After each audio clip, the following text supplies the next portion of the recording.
കിട്ടിയോ? ഞാനും പേടിച്ചു. ഹലോ ഗൈസ്, പുതിയൊരു വീഡിയോയിലേക്ക് സ്വാഗതം. ഈ വീഡിയോ എല്ലാവർക്കും ഉപകാരപ്പെടുന്നതാണ്. കാര്യം വാഹനമുള്ള ഏതൊരാളും ഉറപ്പായിട്ടും ആ വാഹനത്തിൽ ഉണ്ടായിരിക്കേണ്ട ഒരു സാധനത്തെ പറ്റിയാണ്, അത് എങ്ങനെ ഇൻസ്റ്റാൾ ചെയ്യാമെന്നതിനെ പറ്റിയാണ് ഞാൻ ഈ വീഡിയോയിൽ നിന്ന് വിശദീകരിക്കുന്നത്. ഡാഷ് ക്യാം, അതിനെപ്പറ്റി പറയേണ്ട ഒരു കാര്യമില്ല. കാര്യം ഇപ്പോഴത്തെ ഒരു സാഹചര്യത്തിൽ ഏറ്റവും കൂടുതൽ ആവശ്യം വരുന്ന ഒരു സാധനമാണ് ഡാഷ് ക്യാം. അപ്പോൾ ഞാൻ ഒരു ബ്രാൻഡിൻ്റെ ഡാഷ് ക്യാം എനിക്ക് കുഴപ്പമില്ലാത്തൊരു ഡീൽ കിട്ടിയപ്പോഴത്തേക്കും ഞാൻ വാങ്ങിയതാണ്. അപ്പോൾ ഇതും നമ്മൾ ഇൻസ്റ്റാൾ ചെയ്യുന്നത് എങ്ങനെ അതിൻ്റെ വർക്കിങ്ങുമായിട്ടുള്ള ചെറിയൊരു വീഡിയോ ആണ്. അപ്പോൾ നമുക്ക് വീഡിയോയിലോട്ട് പോകാം. നമുക്കൊന്ന് അൺബോക്സ് ചെയ്ത് നോക്കാം. ഞാൻ ഒരു 2012 തൊട്ടേ ഇങ്ങനെ ആലോചിക്കുന്നതാണ്, ഇതുപോലെ ഒരു വണ്ടിക്കകത്തൊരു ക്യാമറ വേണം. അന്ന് നമ്മൾ ഈ പുറം രാജ്യങ്ങളിലുള്ള വീഡിയോസൊക്കെ കാണുമ്പോൾ ഇങ്ങനെ വണ്ടിക്കകത്തുള്ള ക്യാമറയൊക്കെ കാണുമല്ലോ. അപ്പോൾ അന്ന് നാട്ടിലൊന്നും ഇല്ലായിരിക്കും സാധനം. അപ്പോൾ തുറക്കുമ്പോൾ നമുക്ക് ഒരു മെയിൻ ക്യാമറ ഉണ്ട്, പിന്നെ ഒരു ബാക്കിൽ റിവേഴ്സ് ക്യാമറ ഉണ്ട്, പിന്നെ ഒട്ടിക്കല 2 സ്റ്റിക്കറുണ്ട്, അതിനുള്ള 2 വയറും, പിന്നെ ഇതൊക്കെ ഊരാനുള്ള ഒരു കൃതാപ്പും. അത്രയേ ഉള്ളൂ സംഭവങ്ങൾ. അപ്പോൾ പണ്ടേ ആഗ്രഹിച്ചൊരു സാധനമാണ്, പക്ഷേ വാങ്ങാൻ ഇപ്പോഴാണ് ഒരു സാഹചര്യം ഒത്തു വന്നത്. അപ്പോൾ എന്തായാലും നമുക്കിത് ഇൻസ്റ്റാൾ ചെയ്തു. ആദ്യം നമ്മൾ ഇതൊന്ന് വെച്ച് നോക്കണം, ഏത് പൊസിഷനിലാണ് നമുക്ക് പറ്റുന്നത്. മാക്സിമം ഈ ഡ്രൈവർക്ക് ഒരു ബുദ്ധിമുട്ടുണ്ടാകാത്ത രീതിയിൽ വെക്കണം. മാക്സിമം ഇതിൻ്റെ അതായത് നമ്മുടെ ഈ മിററിൻ്റെ ബാക്ക് സൈഡ് ഒട്ടിക്കുന്നതായിരിക്കും ഏറ്റവും നല്ലത്. നമുക്ക് ഈ ഇതിനകത്ത് ഡിസ്പ്ലേ കൊണ്ട് വലിയ കാര്യമൊന്നുമില്ല, വല്ലപ്പോഴും എടുത്ത് നോക്കണമെന്നേ ഉള്ളൂ. അതുകൊണ്ട് ഇത് മാക്സിമം ഒളിച്ച് വെക്കുന്നതായിരിക്കും നല്ലത്. ആദ്യം നമുക്ക് ഇതിൻ്റെ ലൈൻ സെറ്റ് ചെയ്യണം. അതായത് പവർ കേബിളും പിന്നെ ബാക്കിലെ ക്യാമറയ്ക്കുള്ള ലൈനും അതിൻ്റെ റൂട്ടൊക്കെ ഒന്ന് റെഡിയാക്കാം. അതൊന്ന് സെറ്റ് ചെയ്ത ശേഷം ലാസ്റ്റ് ക്യാമറ ഫിക്സ് ചെയ്യാം. ഓക്കെ, ക്യാമറ നമ്മൾ ഈ മിററിൻ്റെ ബാക്കിലായിട്ട് ഫിക്സ് ചെയ്തിട്ടുണ്ട്. അപ്പോൾ ഡ്രൈവർ സൈഡിൽ നോക്കുമ്പം ചെറിയൊരു ഇതേ ഇഷ്യൂ വരത്തുള്ളൂ. അപ്പോൾ നമുക്ക് വിസിബിലിറ്റിക്ക് അങ്ങനെ വലിയ സീൻ വരത്തില്ല. ഇതിവിടെ 2 സൈഡ് ടേപ്പിൻ്റെ കൂടെ ഉണ്ട്, ഡബിൾ സൈഡ് ടേപ്പ് വെച്ചിട്ടാണ് ഒട്ടിച്ചേക്കുന്നത്.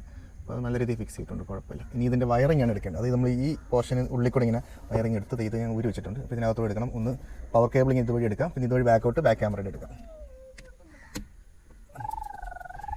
ഇതെടുക്കും, അതിപ്പം ഉണ്ടായിരുന്നേ.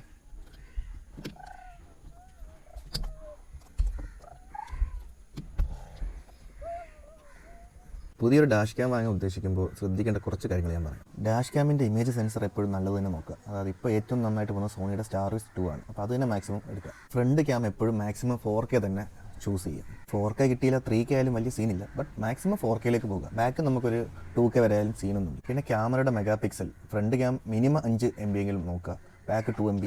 ഓക്കെ, കുഴപ്പമില്ല. 5 കൂടുന്നത് അത്ര നല്ലതായിരിക്കും. പിന്നെ ക്യാമറയുടെ FOV വൈഡ് ആംഗിൾ, ആ ഒരു സംഭവം അതൊരു 140 ഡിഗ്രി എങ്കിലും ഏറ്റവും കുറഞ്ഞ വേണം. ലൂപ്പ് റെക്കോർഡിംഗ് ഫംഗ്ഷൻ ഉണ്ടെന്ന് ഉറപ്പുവരുത്തണം. അതുണ്ടെങ്കിൽ നമുക്ക് മെമ്മറിയുടെ ഒരു പ്രശ്നം വരത്തില്ല. പഴയ വീഡിയോസൊക്കെ ഓട്ടോമാറ്റിക് ഡിലീറ്റ് ചെയ്ത് പുതിയത് സേവ് ചെയ്തോളൂ. വൈഫൈ GPS ഇത് രണ്ടും ഉണ്ടോ നോക്കുക. ഇതുണ്ടെങ്കിൽ നമുക്ക് ഫയൽ ട്രാൻസ്ഫർ ഒക്കെ വളരെ എളുപ്പമാണ്. പിന്നെ നമ്മൾ പോകുന്ന ലൊക്കേഷൻ കാര്യങ്ങളും നമുക്ക് മാപ്പിൽ തന്നെ കിട്ടും.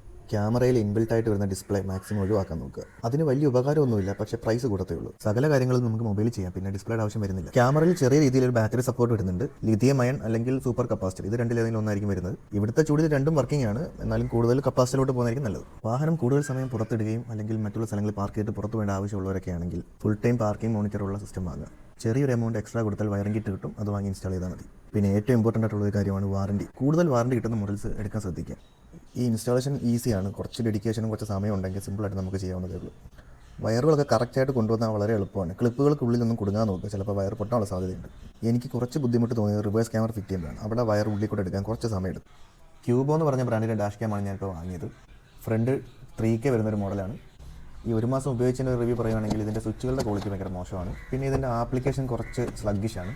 റിവേഴ്സ് ക്യാമറയുടെ പ്ലാസ്റ്റിക് ക്വാളിറ്റി ഭയങ്കര മോശമാണ്. പിന്നെ പവർ കേബിൾ വരുന്നത് C ടൈപ്പ് അല്ല, USB A ടൈപ്പ് ആണ്. ആമസോണിൽ നിന്നാണ് വാങ്ങുന്നതെങ്കിൽ വാറണ്ടി കാർഡ് തീർച്ചയായിട്ടും ചെക്ക് ചെയ്യുക. വാറണ്ടി കാർഡ് കിട്ടിയില്ലെങ്കിൽ ഉടൻ തന്നെ കസ്റ്റമർ കെയറിന് ബന്ധപ്പെട്ട് കഴിഞ്ഞാൽ അവർ മാനുവലായിട്ട് നമുക്കൊരു വാറണ്ടി ഇഷ്യൂ ചെയ്ത് തരും.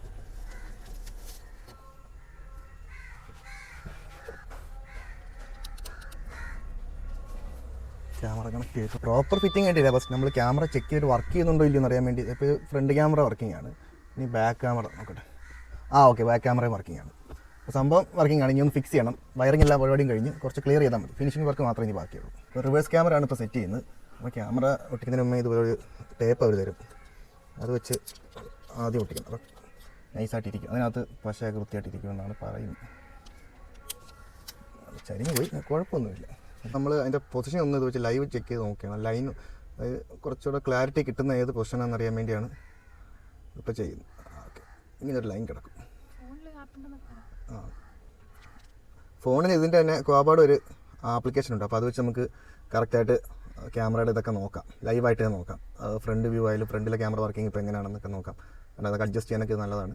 അപ്പോൾ ഞാനിപ്പോൾ ഇത് ഒട്ടിക്കുന്നതിന് മുമ്പ് അതിൻ്റെ വ്യൂ ഒന്ന് കറക്റ്റ് ആണോ എന്ന് അറിയാൻ വേണ്ടി ചെക്ക് ചെയ്യുകയാണ്. സംഭവം നൈസ് വ്യൂ തന്നെ നിൽക്കുന്നത്, സെൻട്രൽ തന്നെയാണ്. അപ്പോൾ നമുക്ക് എന്തായാലും ഇവിടെ വെച്ച് ഫിക്സ് ചെയ്യാമെന്ന് വിചാരിക്കുന്നു. ഓക്കെ, ഡബിൾ സൈഡ് ടൈപ്പാണ്, അതുകൊണ്ട് പിന്നെ നമുക്ക് നല്ല ടെൻഷൻ ഇല്ലാതെ ഒട്ടിക്കാം. നല്ല സ്ട്രോങ് ആയിരിക്കും എപ്പോഴും. അപ്പോൾ നമ്മളെന്തായാലും ക്യാമറ ഡബിൾ സൈഡ് ടൈപ്പ് വെച്ച് ഫിക്സ് ചെയ്ത് കഴിഞ്ഞു. ഓക്കെ, നമ്മൾ ഈ ഊരിയ ബീഡിങ്ങളൊക്കെ പെർഫെക്റ്റ് ആയിട്ട് തിരിച്ചു വെക്കണം. അതാണ് അടുത്തൊരു പണി വേണം, വൃത്തിയായിട്ട് ചെയ്യുക.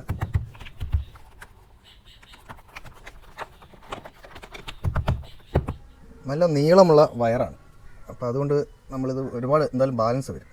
അപ്പോൾ ഞാൻ എന്ത് ചെയ്യുന്നത്, ഇതെല്ലാം ഒന്ന് ഒതുക്കി ടൈ ചെയ്തിട്ട് ഇതിനകത്ത് എവിടെയും നൈസായിട്ട് വെക്കാൻ ഉദ്ദേശിക്കുന്നത്.